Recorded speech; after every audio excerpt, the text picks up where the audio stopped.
Hello,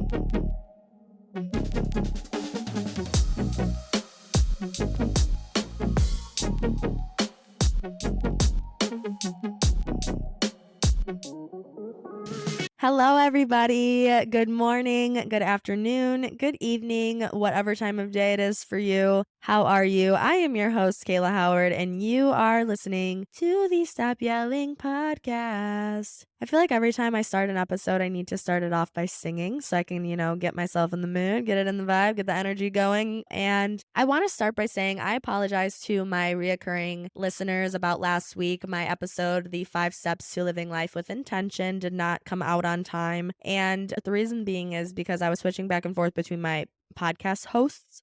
And what that is basically where you submit your episode to and they push it out to whatever directories that you want it on and whatever else. So I'm the kind of person that when I start a project or when I do something, I always can make it better, or I always can like switch something and just see if I like it better. So I was doing that, and in the process of doing that, I lost one of my episodes. But it is right now available on Apple Podcasts. If you have that app, if you're listening to this on your app right now, it is available to you.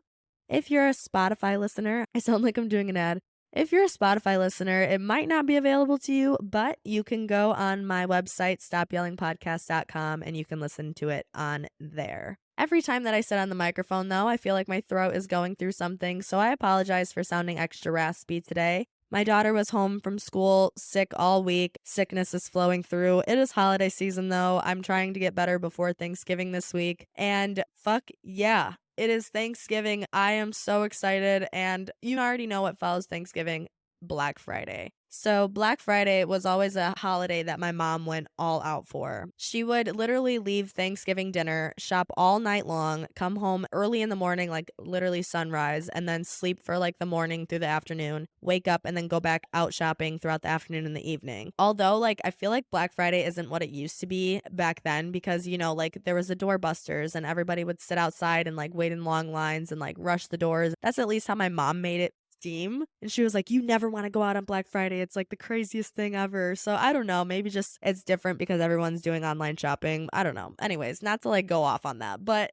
Black Friday is this week if you're listening to this current time. And I'm a parent. Okay. So I have been a mom for 5 years. This will be her 6th Christmas. And over the years, of course, like I've made them better. I've tried to make them better. But I made a vow to myself as I became a parent, like that I wanted to give her that special, special morning. And this is my first time actually being on my own in my own place. I have my own Christmas tree. I'm going to have my own Christmas morning with her. So it's a lot of pressure. Although many of you can't really relate to being a young parent, although every time I open Instagram, there's somebody new pregnant. So I don't know. There's a lot of mommies and daddies coming around right now. But being a young single parent, like it is hard because being a parent in general is hard. But actually being a young one, like, I mean, I'm just saying this off of like the standard, okay? The standard young parent is not established, probably not in a stable relationship. They're not grown themselves, so I'm just saying all of the things that I am right now. I'm not established fully.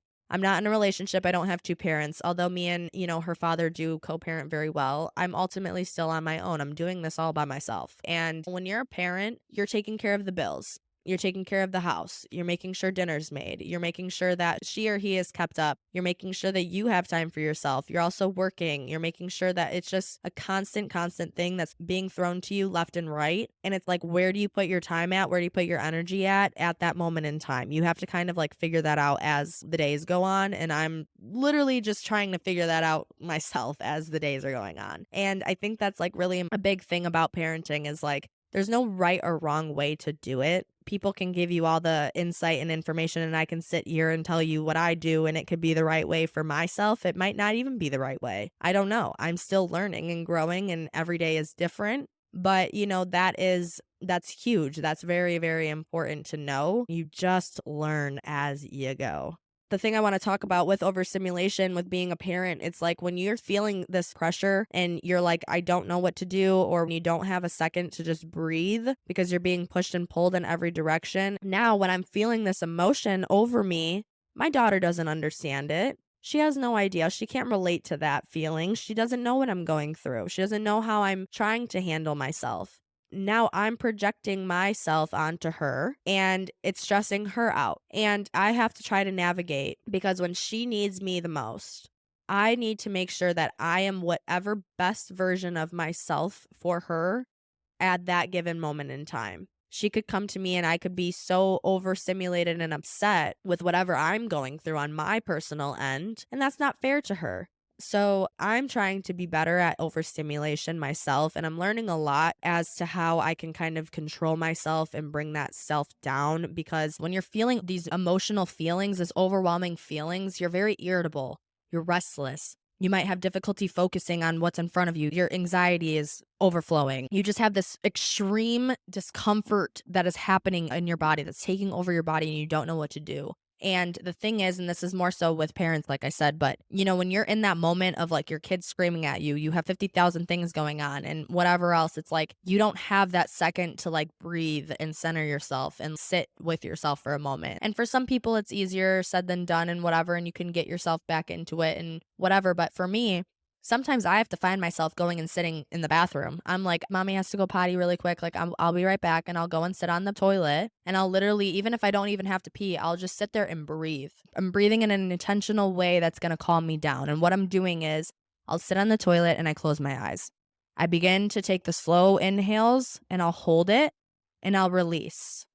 And as I'm doing this, I may be rubbing my temples or I'm massaging my head or maybe I'm just holding my hands in my lap, whatever. But the way that I'm breathing, as I said, is the most essential part. And in my journey of learning my body and trying to be a yogi and figuring out how I can manage my stress and manage this overstimulation feeling that I literally feel constantly, I learned about a powerful breathing technique called box breathing.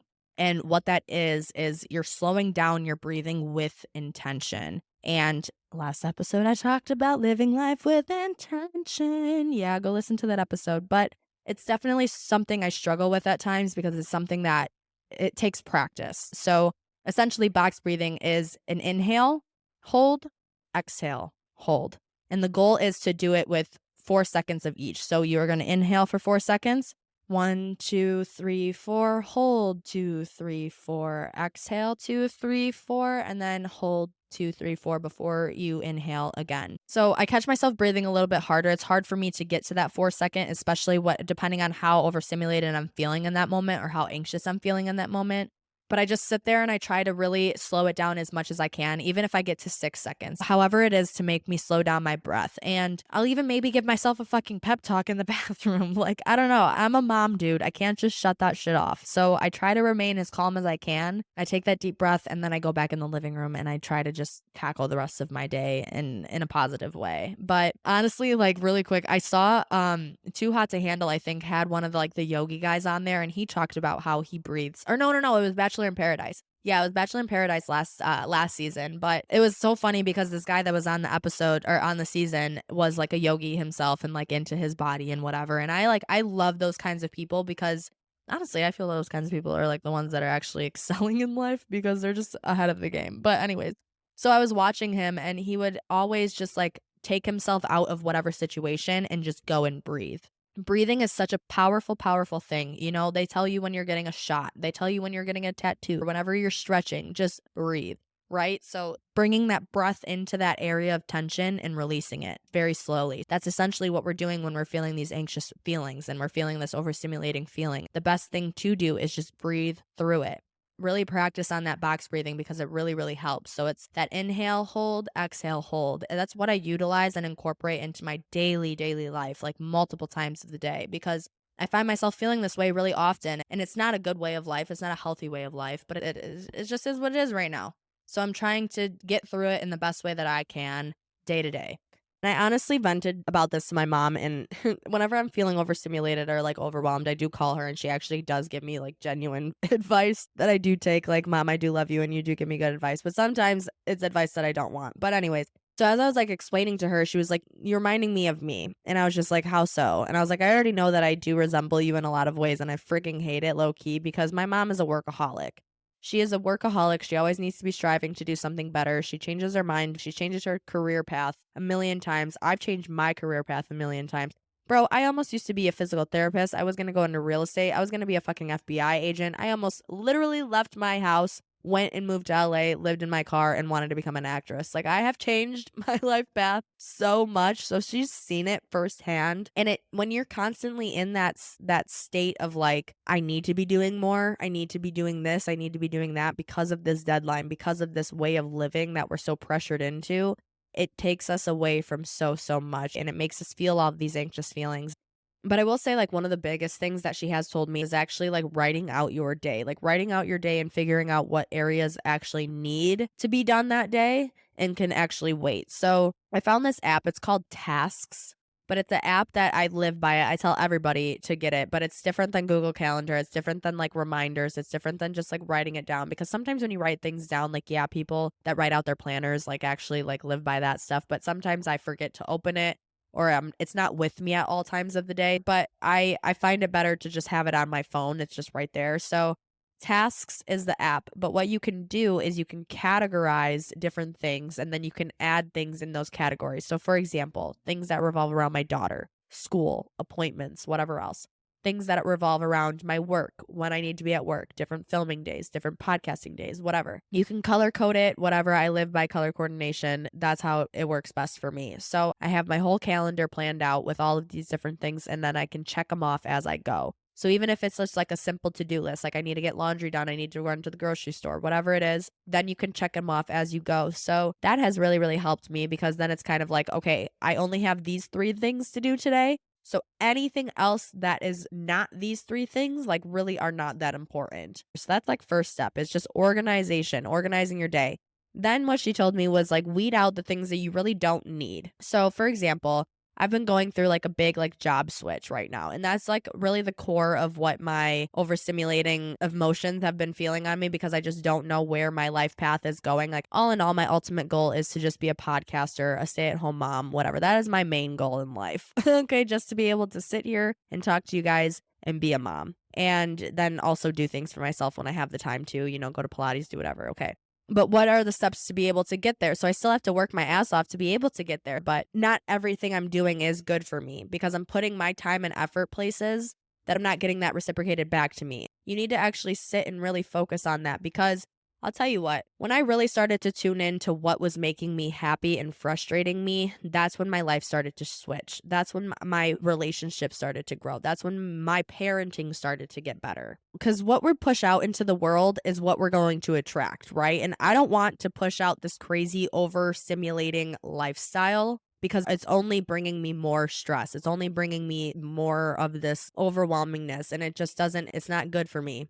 So if you can relate to this at all, I want you guys to sit and write down what areas of life are your energy going towards. Your jobs, your relationships, your day-to-day lives, going to get coffee, just like super simple things like that. Whatever you do on a day-to-day, you're going to circle what makes you feel happy. What do you like doing that's going to make you feel happy? What do you like doing that actually causes you more stress? If you're putting energy into things that are not serving you, that are not reciprocating good energy back to you, that are just making your life more hell and more overstimulated, then chances are you probably need to figure out something else that will be working better for you. Once you do that and you shift that energy, the only good energy is going to attract back to you, because what we give is what we get. You have to focus on yourself. What is making you happiest? What is bringing you the best energy? And water those areas. Make those areas come more to life, because once you feel that good energy coming towards you, that's just when you really start living. I'm still working on my overstimulation. I'm not perfect at it, and we can't get away from it completely. I'm even saying this and talking about this now, and I'm probably still going to feel overstimulated and overwhelmed on a day-to-day, because that's just life. But the little things that we can do to at least assist it are what's going to make life better for us. But that is it for this episode, you guys. I hope you guys enjoyed this conversation, and I just encourage you guys to just continue to live life with intention and live life for you and not for anybody else. And you need to do what's best for you. So keep breathing through these days. Life is crazy. We need to get through it the best way that we can. And to all my mommies out there, take the deep breath. Take the moment to yourself. You need it. You need the moment to yourself. You're not guilty. You're fine. Your kid will love you still. I promise. Thank you guys so much. I'm so grateful that I get to come here each week and keep up with you guys, and you guys keep up with me. And it is so much fun. But you guys already know the drill. Stay positive. Love yourself. Enjoy life as it comes. and stop yelling at yourself. You're doing an amazing job. Just live it, enjoy it, and everything will be okay. I promise. XOXO. I will talk to you guys later. Bye-bye. Bro.